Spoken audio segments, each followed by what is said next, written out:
Welcome to Imagine Otherwise, the podcast about bridging art, activism, and academia to build more just futures.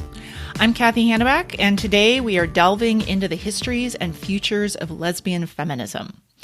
My guest in this episode is Mairead Sullivan, who's an associate professor of women's and gender studies at Loyola Marymount University, as well as affiliated faculty in the Health and Society program. Mairead is the author of a new book called Lesbian Death, Desire and Danger Between Feminist and Queer. This book offers a love letter to lesbian feminist world building, while also refuting the weaponization of lesbian identity against trans lives and trans communities. In our conversation, Mairead and I explore how the political and economic project of lesbian feminism has evolved pretty radically over time, and how different generations of queer and trans folks have remade what the identity of lesbian can and does mean. We also delve into our own experiences of aging, as well as anxieties over the loss of the lesbian bar scene and the complex ways that ambivalence and nostalgia play out in contemporary queer and feminist politics. Finally, we close out the interview with the vision for a lesbian feminist future, one that's grounded in intersectional, trans-inclusive, and capacious ways of imagining otherwise. Thank you so much for being with us today. Thanks for having me. I'm excited to be here.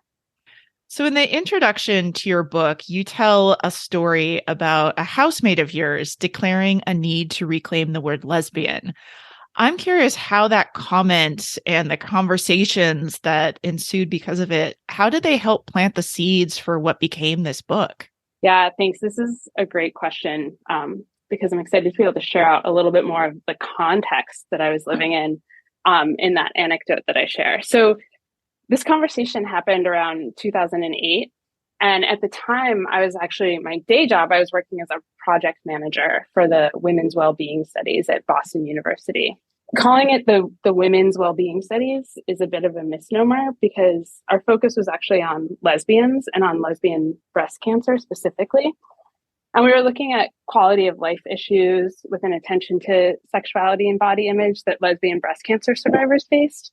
But, and this is in 2008, we couldn't actually use the word lesbian.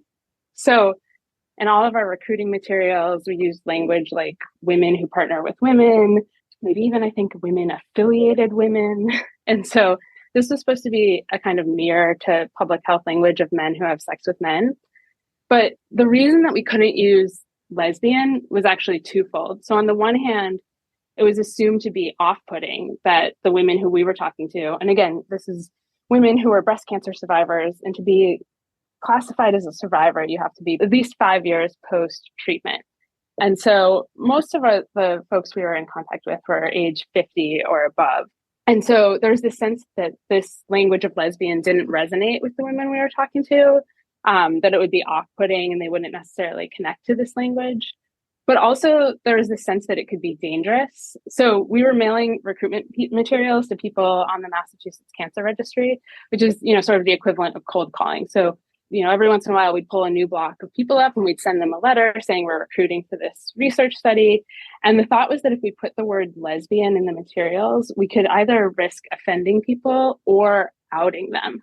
And again, I think it's important to point out this is Massachusetts in 2008. So we're 4 years into gay marriage is legal in Massachusetts. Massachusetts is considered like, the top of the top for gay equality, et cetera. But actually, at one point, even the IRB shut down our recruitment efforts because a woman who had received the recruitment materials that did not contain the word lesbian thought we were accusing her of being a lesbian because she was listed as unmarried. Yeah. And so we got shut down for 6 whole weeks while we had to sort of convince the IRB that, it was okay to reach out to lesbians and try to find them in these ways, or with this language of women who partner with women. So in my day job, I'm working pretty much exclusively on lesbian issues. But in my social and political world, I was very much a part of queer and trans organizing that was pushing back against the exclusionary practices of women's space. And at this time, specifically against the Michigan Women's Music Festival. A year prior, my housemates and I had been at the center of protests in the subsequent canceling of the musician Bitch's performance at the Boston Dyke March, which is one of the fomenting moments in the way too long, I would argue, slide to the end of the Michigan Women's Music Festival. But this was really in that time from about 2005 onwards, when there was mass protests against performers who were still, or artists who were still performing at Michigan, despite their sort of doubling down on the exclusion of trans women from that space. And so, my roommates and I are just sort of sitting around our kitchen table, and my roommate was like, we need to take back lesbian, like we need to make it ours. And this is happening in this strange political moment in both my life and my work. So on the one hand, lesbians being weaponized at Michigan and at many women's only spaces. And just prior, I was also involved in writing a white paper at the Boston area Rape Crisis Center about why trans women should be included in the women's only space of the Rape Crisis Center. Lesbian had sort of like lost its political edge. So in my experience then, it was actually something that older generations, the women in my study, were disidentifying with because of its long association with a specific strand of radical feminism. Or it becomes this thing that like the IRB doesn't want us to use because if women see the word lesbian, we might be accusing them of this sort of bad acting, if you will. And all those conversations are happening separate to the conversations about trans exclusion at MishFest. And so when my roommate offered this, my immediate reaction was like, hell no, I want nothing to do with this strand of lesbian that's being weaponized. We're being told you have to be in this certain way, or, it's really being sort of gate kept and guarded. And yet the next day I got up and tracked after this job that I really loved, where I got to talk to lesbians. And one of the things that we learned in that research study was actually that lesbians had far greater social supports than their heterosexual peers. And so in some of our measures, lesbians actually had better outcomes for reasons that had everything to do with coming of age and coming up through lesbian feminist politics. And so in 2010, when I went back to graduate school for my PhD, I was interested in tracing lesbian health politics, and specifically in regard to breast cancer. I talk a little bit in the book about how in the early 1990s, there's this sort of declaration of the lesbian breast cancer epidemic. And that's what led to my being employed on this grant-funded public health research program, talking to lesbians with breast cancer. And so I was interested in sort of tracing the political organizing that got us there. But while I was working on my dissertation, I was in the archives looking for what were lesbian feminists talking about around breast cancer in the 1970s. And that's when I stumbled on the CLIT papers. CLIT stands for Collective Lesbian International Terrorists. And they wrote these amazing manifestos in the style of Valerie Solanas that I talk about in my book. But as I was reading them, I was flooded with this same kind of joy that I found as a younger queer person when I was in college and I discovered lesbian feminism. It's important to note, as I did, that this conversation I talk about in the book is in 2008, when really there's so much mainstream gay and lesbian organizing around gay marriage. And there's so much queer organizing that's pushing back against the sort of mainstreaming of gay and lesbian life.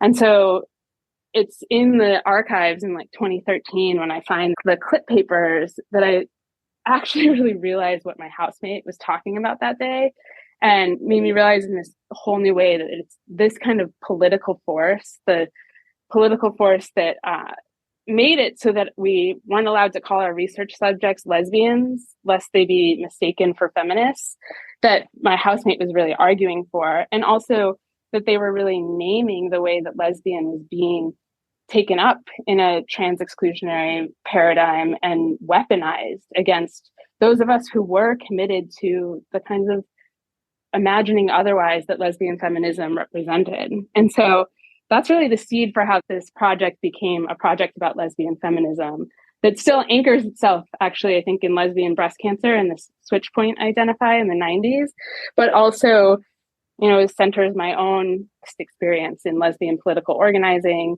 and also disidentification with lesbian as an identity term. Generationality seems a key part of this, and you talk quite extensively about this in the book. And I think when I was reading this book, I also had very similar kinds of memories and a certain, degree of nostalgia of kind of living these transitions of what that term has meant, what that term has allowed and enabled, and then the kind of limitations of how the term moves in different spaces. you talk about that you've written this book not just for fellow scholars or academics, not just for activists and various communities, but specifically for students as well. And you say that, and I'm going to quote from the book, you say, "I have written this book because I feel myself holding on to the political and identitarian commitments that served me, but no longer serve my students." What does that mean for you? And what do you hope that the book will do for students in particular who might have a really different relationship to the term lesbian? Yeah, great. This is such an important question that I think is, as you point out, sort of a central question to the book. 2 weeks ago, I had coffee with some former students who had recently purchased my book. One of my best former students, who's now a good friend, said that she had bought copies of the book for her friends for Christmas before she had read it. And then she started reading it, and she got really nervous that her friends, who are all mid-young 20s lesbians, would be really upset and defensive about the book.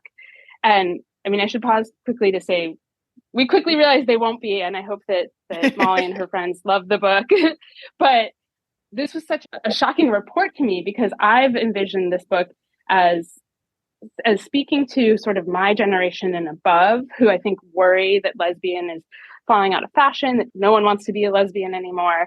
And yet here's Molly telling me that, like, actually all of her friends are very committed and invested in lesbian identity and in lesbian space in ways that are capacious. And I mean, to say that they are trans inclusive, I think erases the centrality of trans women to lesbian space and lesbian politics and lesbian identity currently. I want to share that anecdote because it was surprising to me, but I'll come back to what I wrote the book and what I hoped it would do, and sort of how that's changing now the book's out in the world. In many ways, I envisioned that the audience for this book would be people in a generation slightly above me. And I think the question of generations is, as you point out, really central. And I've been writing this book as I find myself in a middle generation. And so I've been thinking also a lot about my own experience of aging and of, being not on the bar scene as much as I was in my 20s, and just the different ways that I do my political organizing now, that I have other commitments, etc. But I had envisioned this book as sort of speaking to the generation, or to those of us who might worry that lesbian is falling out of fashion, to say, like, hey, it might not look how you expect it to look, but lesbian is still here. It is still a political ideology. It's one that people find great pleasure in.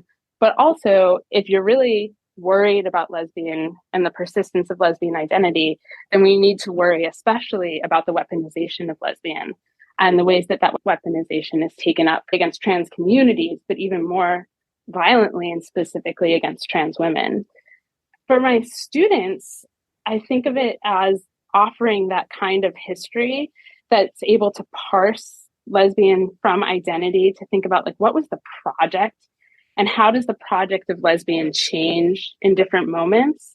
But as I sit here thinking about Molly and her friends, I'm recognizing, I hope that this actually serves as a tool for my students, for people who are younger than me, to think about how to both preserve lesbian culture, but also to recognize that they are lesbian culture, that it doesn't have to look any one way.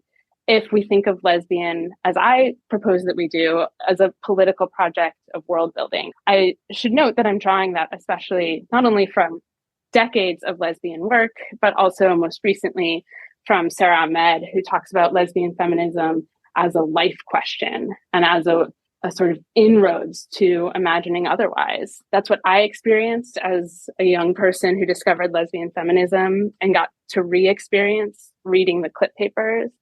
It's what I get to see my students experience when we read Cheryl Clark and Robert Reed Farr on living as lesbian in my queer theories classes. And I think that part of the generational challenge is for me and those in my generation and perhaps above to actually get to appreciate, enjoy, and experience the ways that younger people now are taking up lesbian, and in some ways taking up that project of hand-wringing about lesbian that I thought this book might help to put an end to. And I think since talking to younger people, I've been able to say, it is true. There's there's a lot of work that worrying about lesbian does. And I talk about this in the book and my chapter about bars or about lesbian spaces. I think I've been resistant to that lesbian hand wringing because on the one hand, I can look and see like there's lesbians everywhere. When I share with strangers on a plane, like, oh, I'm writing a book about how no one wants to be a lesbian, they're often like, oh, I know a lot of lesbians.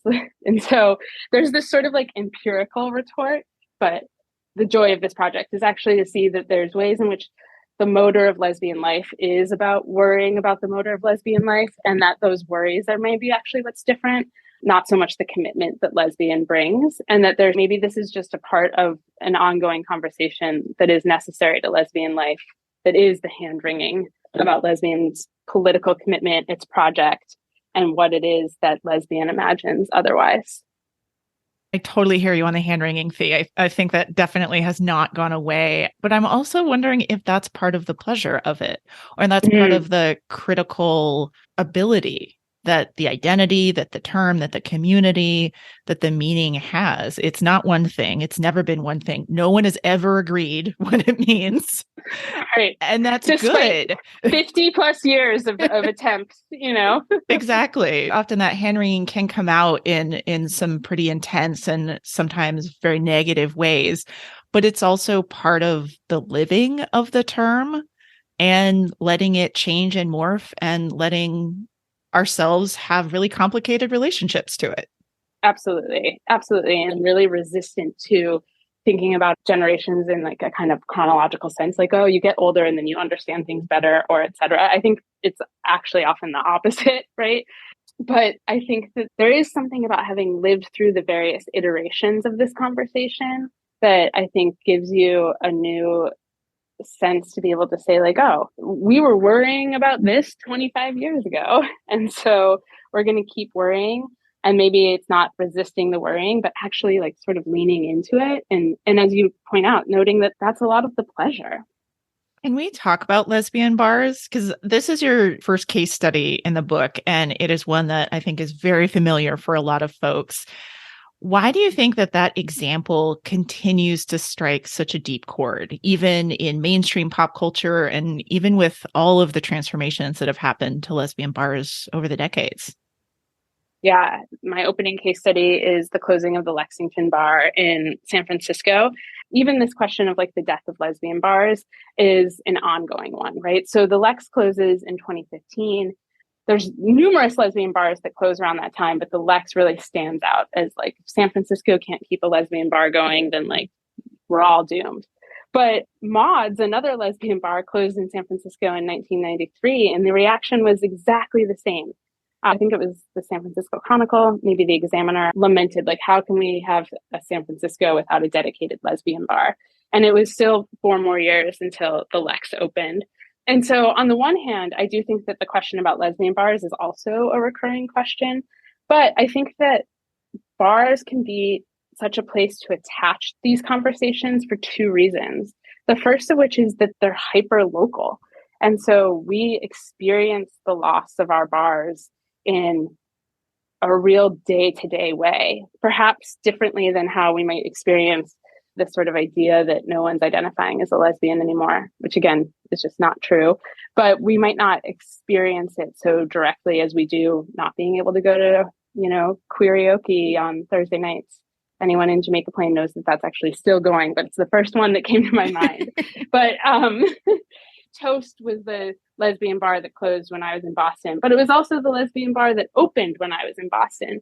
And so even though it had had such a short life, it really did stand out for us as this sort of evidence of the assault, if you will, on lesbian life, but really the evidence of lesbians' failure too to reach that kind of economic stability that can keep a bar going. And what I point to in the book is that even that claim that lesbian bars fail because lesbians don't have enough money to spend there fails to take into account the ways in which all bars are part of wider socio-political systems under capitalism and how businesses run in cities. But I think also bars for lesbians have been such a place of community organizing. So many of us can look to these sort of fomenting moments of our political life as lesbians, or our lesbian political life.